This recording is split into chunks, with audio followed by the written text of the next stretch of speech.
सोलापूर न्यूजमध्ये आपल्या सगळ्यांचं स्वागत। सोलापूर जिल्ह्याचा 250 कोटींचा पर्यटन आराखडा तयार। एकट्या उजनी परिसरातच 200 कोटींचे कामे। जागतिक पर्यटनाच्या नकाशावर सोलापूर जिल्ह्याला आणण्यासाठी जिल्हा प्रशासनाने तयार केलेल्या 250 कोटी रुपयांच्या एकात्मिक पर्यटन विकास आराखड्याला पालकमंत्री चंद्रकांत दादा पाटील यांनी बुधवारी मंजुरी दिली। या आराखड्यात एकट्या उजनी धरण परिसरातच सुमारे 200 कोटी रुपयांची कामे निश्चित करण्यात आली आहेत।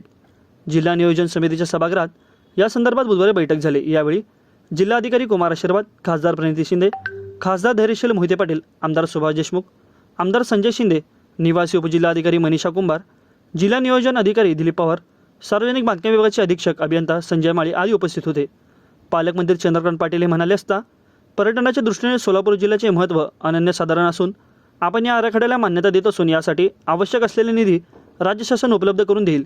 त्याबाबतचा मागणी प्रस्ताव तात्काळ सादर करावा व याच्या अधिवेशनाला अंदाजपत्रकात या आराखड्यातील टोकन निधी उपलब्ध करून देण्याच्या अनुषंगाने कारवाई करण्यात येईल। दरम्यान पुणे येथे उपमुख्यमंत्री तथा वित्त नियोजन मंत्री अजित पवार यांच्याकडे देखील प्राथमिक स्तरावर जिल्ह्याच्या पर्यटन विकास आराखड्याचे सादरीकरण करण्यात आले होते। उपमुख्यमंत्र्यांनी या आराखड्याला निधी देणार असल्याचा शब्द देखील दिला असून याची माहिती जिल्हाधिकारी कुमार आशीर्वाद यांनी बैठकीमध्ये दिली। माझं सोलापूर न्यूज या यूट्यूब चॅनलला सबस्क्राईब करा आणि बेल आयकॉन प्रेस करायला विसरू नका।